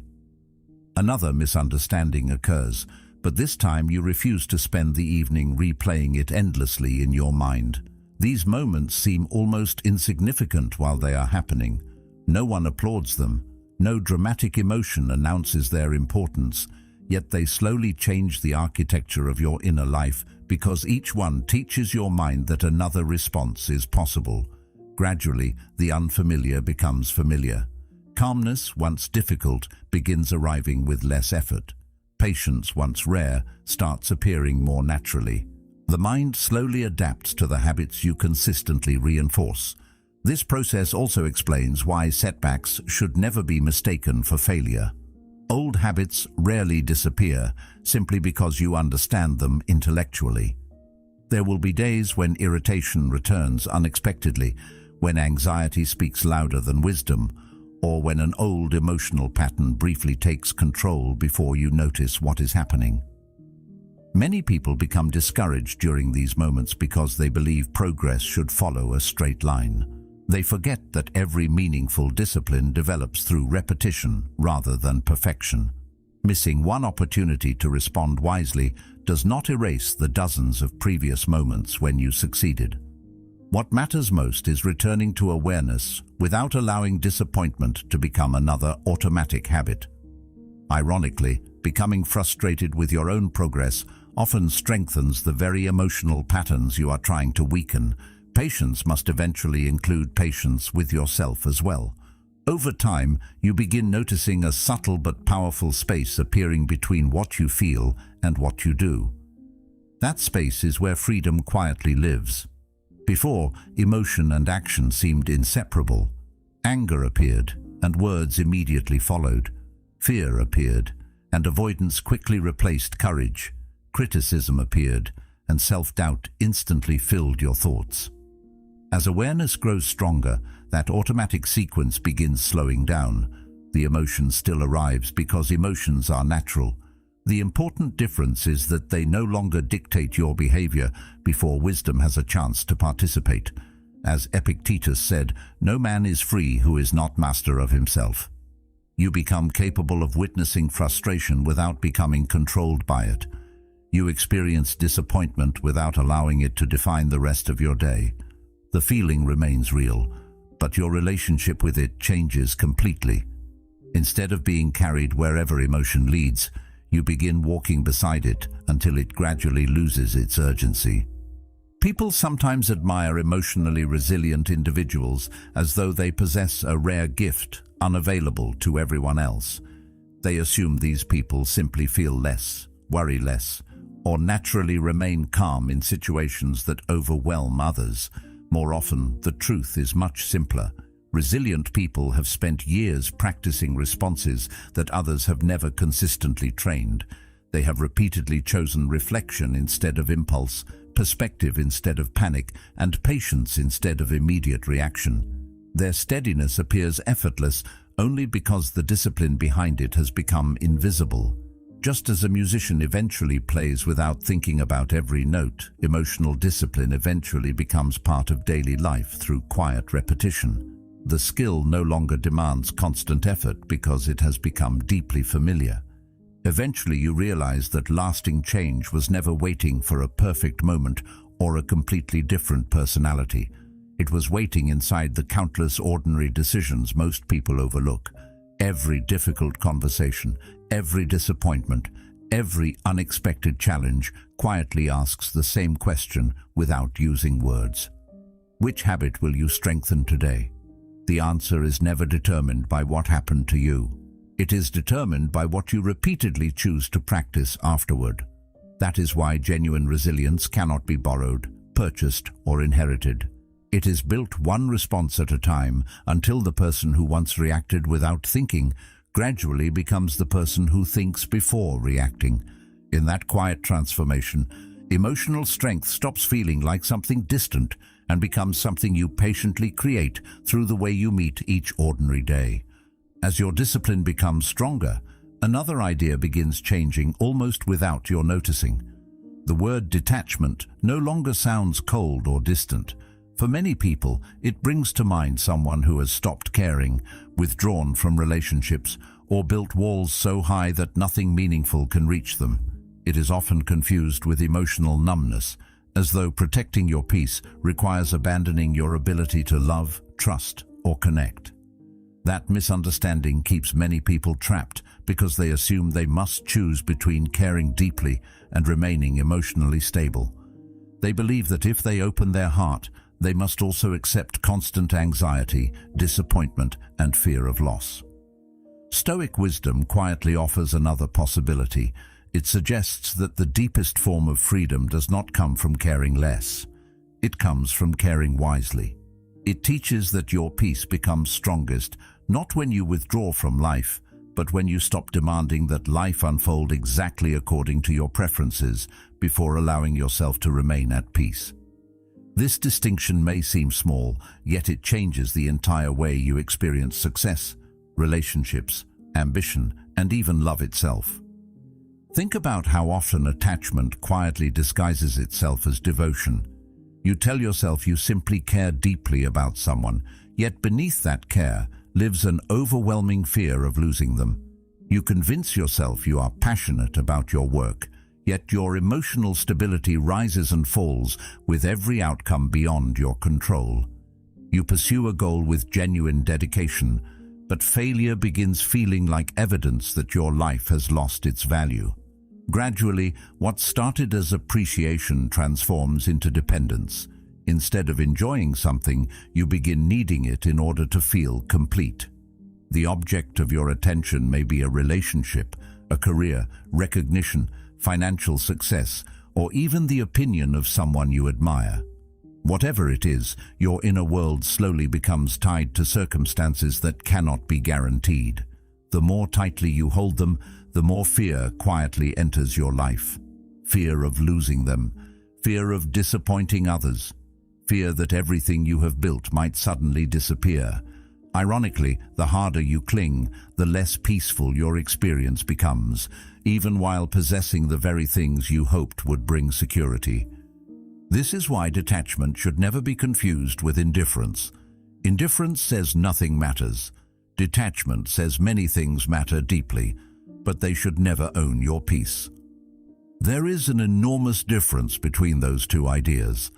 A parent can love a child with complete devotion while accepting that the child will eventually make independent choices beyond the parent's control. A person can pursue meaningful work with full commitment while understanding that outcomes will never be entirely predictable. A friend can offer loyalty without believing they possess the power to control another person's decisions.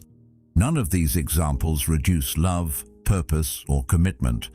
Instead, they remove the unnecessary burden of trying to control what has always belonged to life itself. This creates relationships that are healthier because they are no longer built upon possession. It creates ambition that is steadier because it is no longer driven by desperation. It creates gratitude because appreciation replaces constant fear of loss. One of the reasons attachment becomes so exhausting is that it quietly demands certainty from an uncertain world. The mind keeps searching for guarantees that reality has never offered. It wants permanent success, permanent approval, permanent health, permanent security, permanent relationships untouched by change. But life continues moving according to its own rhythm. People change, opportunities appear and disappear, seasons shift, circumstances evolve in ways no one can completely predict. Fighting this truth creates endless tension because you spend enormous emotional energy resisting the very nature of existence. Stoic discipline encourages another response. It asks you to appreciate what is present without pretending it will remain unchanged forever. This awareness does not make experiences less meaningful. In many ways, it makes them more precious because you stop taking them for granted while also refusing to build your identity entirely upon them. This perspective changes the way you approach success as well. Many people postpone peace until they finally reach the next achievement. They tell themselves life will become easier after one promotion, one accomplishment, one financial milestone, or one personal victory. For a brief moment, success arrives exactly as imagined. Satisfaction follows, but only temporarily. Before long, another goal replaces the previous one, and the cycle quietly begins again. The problem was never ambition itself. Healthy ambition gives direction, purpose, and growth. The problem appears when your emotional stability becomes dependent upon reaching every destination you set for yourself. Detachment allows you to pursue excellence wholeheartedly while accepting that your value does not rise or fall with the final outcome. You continue working with discipline because the work reflects your character, not because your identity depends upon applause waiting at the finish line. Relationships become lighter in a similar way. Love no longer carries the impossible expectation that another person must constantly preserve your emotional balance. You appreciate their presence without demanding they complete something missing inside you. You celebrate shared moments while recognizing that another human being cannot permanently remove uncertainty from your life. This realization actually deepens connection because fear begins losing its influence. You stop trying to control people through expectations, guilt, or constant reassurance. Instead, you allow them the freedom to remain fully themselves while remaining fully yourself as well. That balance creates trust because it replaces emotional dependence with mutual respect. Love becomes an offering instead of a possession. It grows stronger because it is no longer carrying responsibilities it was never designed to bear. As this understanding settles into daily life, you notice a remarkable calm appearing during situations that once produced overwhelming anxiety. Plans change unexpectedly, but your identity remains intact. Someone chooses another direction, yet you do not immediately interpret it as personal rejection. Success arrives, and you enjoy it fully without becoming terrified of losing it tomorrow. Difficulty appears, and while you feel disappointment, you no longer believe disappointment has the authority to define your future. Life continues presenting both gains and losses, victories and setbacks, but your inner foundation becomes increasingly independent of those constant changes. This is not emotional distance, it is emotional stability. You remain fully present because you are no longer consumed by the desperate need to control every outcome before allowing yourself to experience peace. Eventually you discover that detachment is not the absence of love, purpose, or commitment. It is the absence of unnecessary fear surrounding them. You continue investing your heart in meaningful work. You continue building relationships, setting goals, and embracing new opportunities. The difference is that your peace no longer depends upon the certainty of keeping them forever. You recognize that everything outside your character remains subject to change, and instead of resisting this truth, you begin living in harmony with it. In doing so, something extraordinary happens. You become capable of experiencing life more fully than ever before because your attention is no longer divided between enjoying the present and desperately protecting it from the future. That quiet freedom is what makes detachment one of the deepest forms of wisdom. It allows you to participate completely in life while remaining rooted in something that circumstances cannot easily take away. Eventually, something begins changing so quietly that you almost miss it. The situations around you remain familiar. People still interrupt, criticize, misunderstand, and occasionally behave with unnecessary hostility. Someone still makes careless remarks. Another still tries to provoke a reaction. The circumstances themselves have not become easier. The surprising difference is that they no longer stay with you the way they once did. A conversation that previously would have occupied your thoughts until bedtime now fades within minutes. An insult that once echoed through your mind all week quietly loses its urgency before the day is over. At first, this feels almost confusing because nothing outside has improved. The same personalities continue appearing. The same imperfections continue existing. The change has taken place somewhere far less visible. Without making a dramatic decision, you have slowly stopped feeding those moments with the one thing they always depended upon: your attention. For years, difficult people borrowed space inside your mind long after they had left your presence. Now they leave the room when they physically leave the room. That simple shift creates a freedom many people spend their entire lives searching for without realizing where it actually begins. Attention is one of the most valuable resources you possess, yet most people spend very little time deciding where it goes. The mind naturally follows whatever feels emotionally charged. A harsh comment immediately captures your focus. An unfair situation demands endless reflection. Someone else's behavior becomes more interesting than your own because it appears to explain why you feel the way you do. Before long, entire days become organized around people who contributed only a few careless moments to your life. They continue living their own lives while your thoughts remain quietly revolving around them. The strange part is that this influence rarely requires their continued presence. They no longer need to speak because your imagination has learned to continue the conversation for them. Their power does not come from what they said once. It comes from how often you choose to revisit it afterward. As Marcus Aurelius wrote, the soul becomes dyed with the color of its thoughts. This is why attention deserves such careful protection. Whatever repeatedly occupies your thoughts gradually shapes the emotional climate in which you live. Whether that influence deserves your attention is a different question entirely. Think about how easily the mind can magnify someone else's importance without any conscious intention. A brief interaction becomes the emotional center of the day. One criticism outweighs 10 compliments.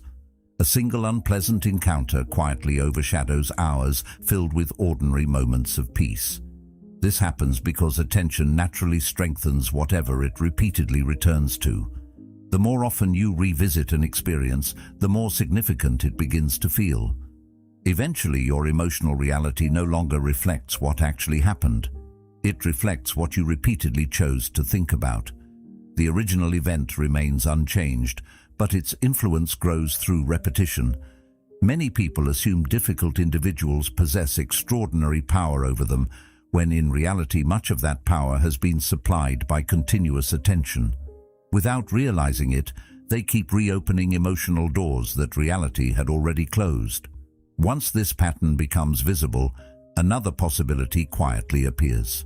If attention can strengthen unnecessary suffering, it can also strengthen something far more valuable. This is where your focus gradually begins changing direction. Instead of spending endless energy analyzing another person's behavior, you become increasingly interested in your own character.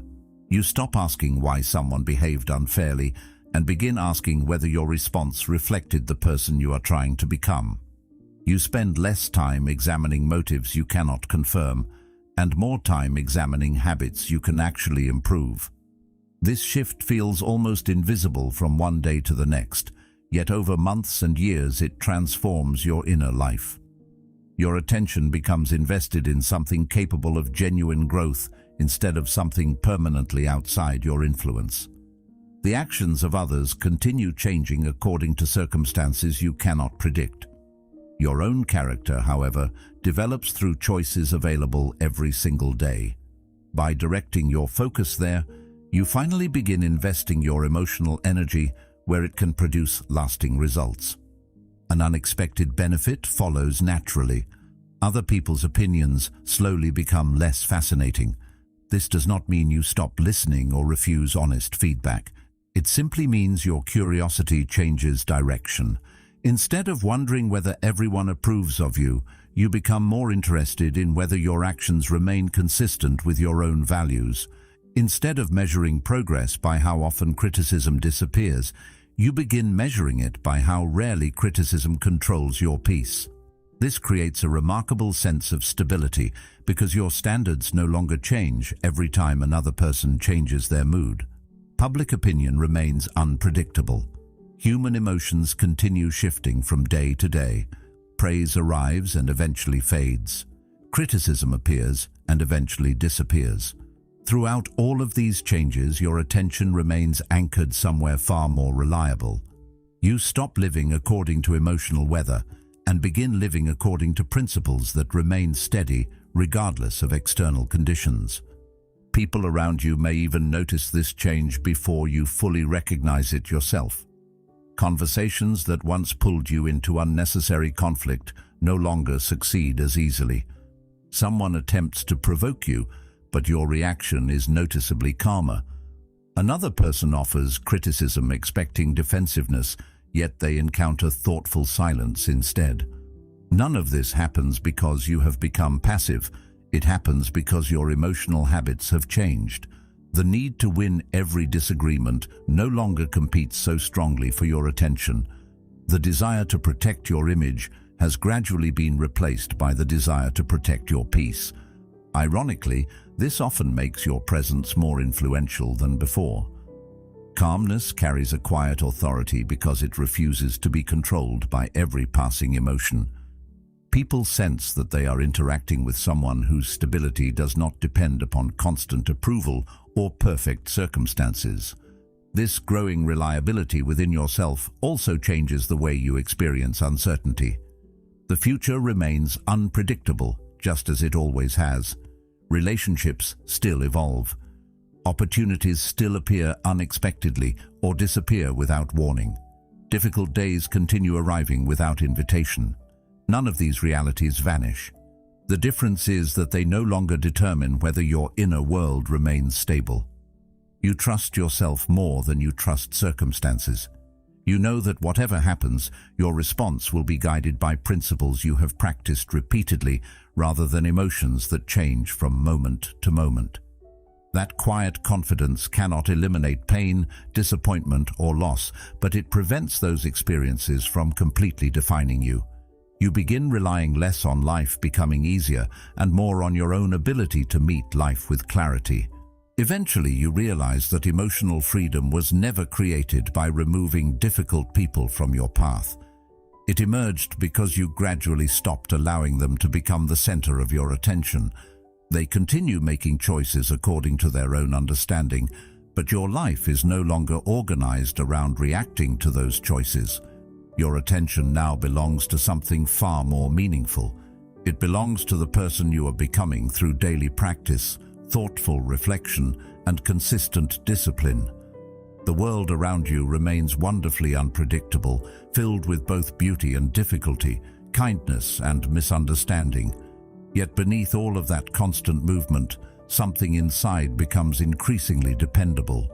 Your circumstances may continue changing, but your ability to meet them with steadiness slowly becomes the most reliable part of your life. And that quiet reliability is one of the greatest forms of freedom a person can ever cultivate. And perhaps this is where the entire journey quietly comes together.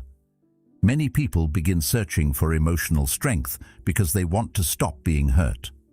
They imagine becoming so resilient that criticism no longer touches them, rejection no longer disappoints them, and loss no longer leaves a mark. It sounds appealing at first, but it also misunderstands what real strength looks like. Becoming emotionally free does not mean becoming emotionally unreachable. It does not require turning your heart into stone or pretending that difficult experiences carry no weight. Human beings are meant to feel. We are meant to care, to connect, to grieve, to celebrate, and to love. Trying to eliminate those experiences entirely would also eliminate much of what makes life meaningful. The deeper lesson is not learning how to feel less. It is learning how to stop carrying what was never meant to remain with you. Pain may visit, but it does not have to become a permanent resident. Disappointment may arrive, but it does not have to become part of your identity. The goal has never been emotional numbness. The goal has always been emotional clarity, the ability to experience life fully without allowing every passing moment to leave a lasting wound. This understanding changes the way you relate to almost everything that happens around you. Praise feels pleasant, but you no longer depend upon it to believe in yourself. Criticism still deserves consideration, but it no longer possesses automatic authority over your confidence. Success becomes something to appreciate instead of something you desperately need to preserve forever. Failure becomes something to learn from instead of something that defines your future. Gradually, life begins flowing through you instead of remaining trapped inside you. Experiences still matter, but they stop becoming chains that follow you long after they have served their purpose. You begin noticing how much suffering was created not by events themselves, but by your unwillingness to let those events complete their natural course. A difficult conversation ended days ago, yet your mind insisted on keeping it alive. A disappointment belonged to one chapter of your life, yet you carried it into every chapter that followed. Slowly, through awareness and discipline, you stop asking temporary experiences to explain permanent truths about who you are.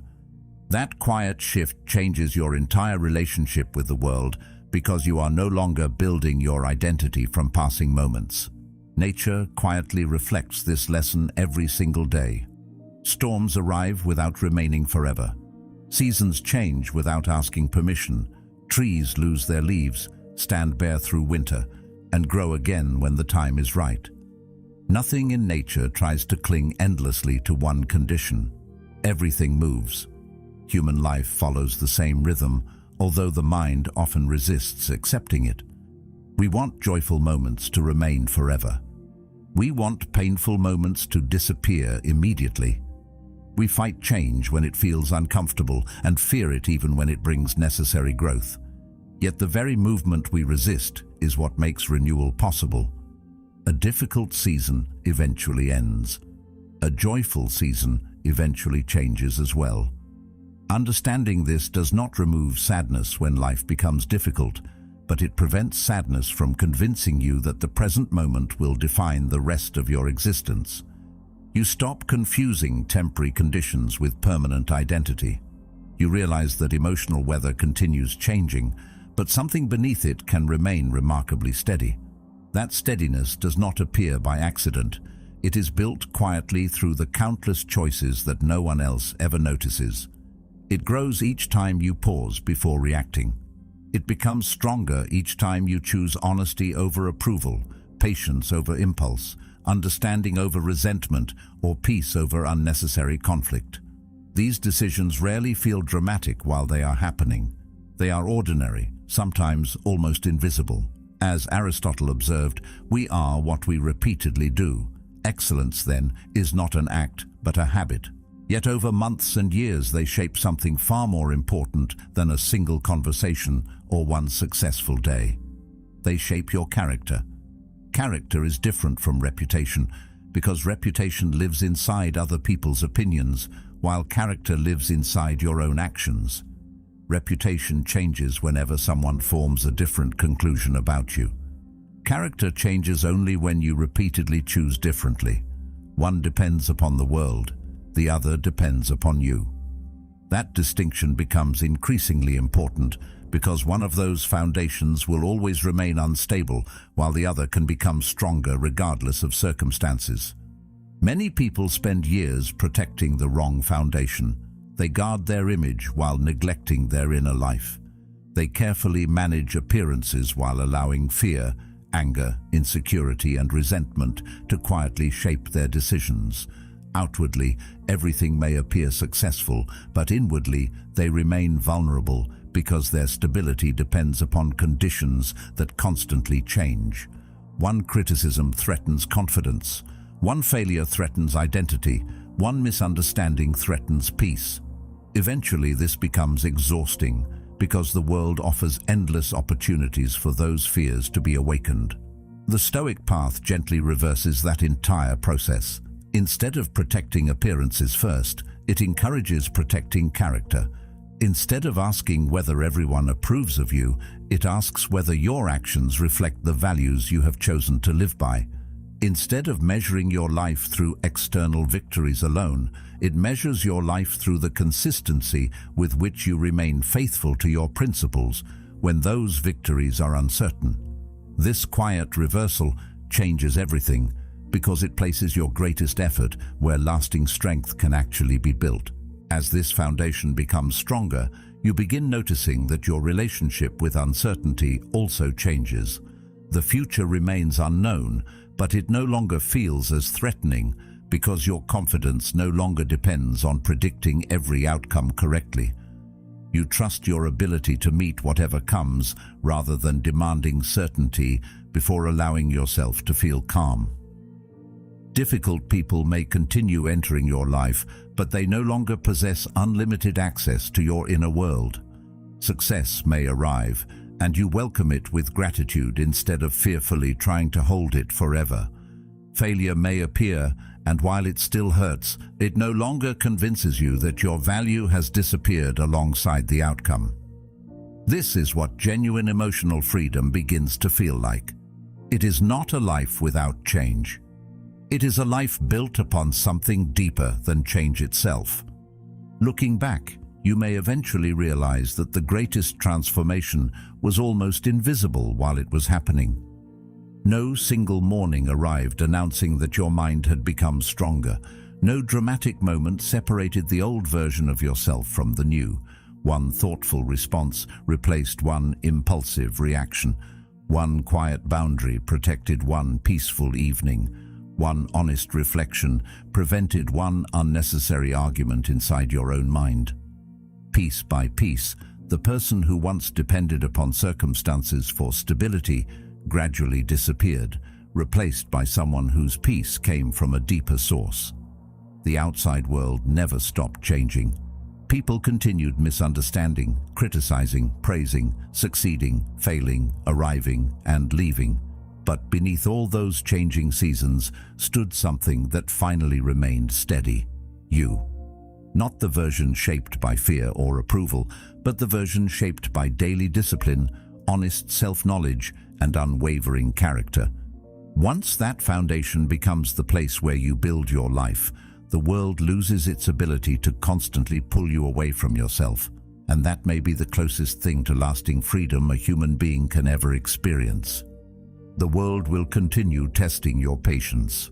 Some people will misunderstand you, some will judge you, others will try to pull you into battles that were never worth fighting.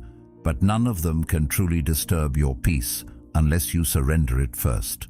The greatest victory is not changing the people around you. It is becoming someone whose inner world is no longer controlled by the outer one. That is the quiet strength the Stoics spent a lifetime cultivating, and it remains just as powerful today. If this journey resonated with you, don't let it end here. One of the videos on your screen right now will help you continue building that same inner discipline and emotional freedom. Choose the one that speaks to you and keep strengthening the part of yourself that no circumstance can take away. Thank you for watching, and thank you for being a part of Stoic Journal. Until next time, take care of your mind and everything else will become easier to carry.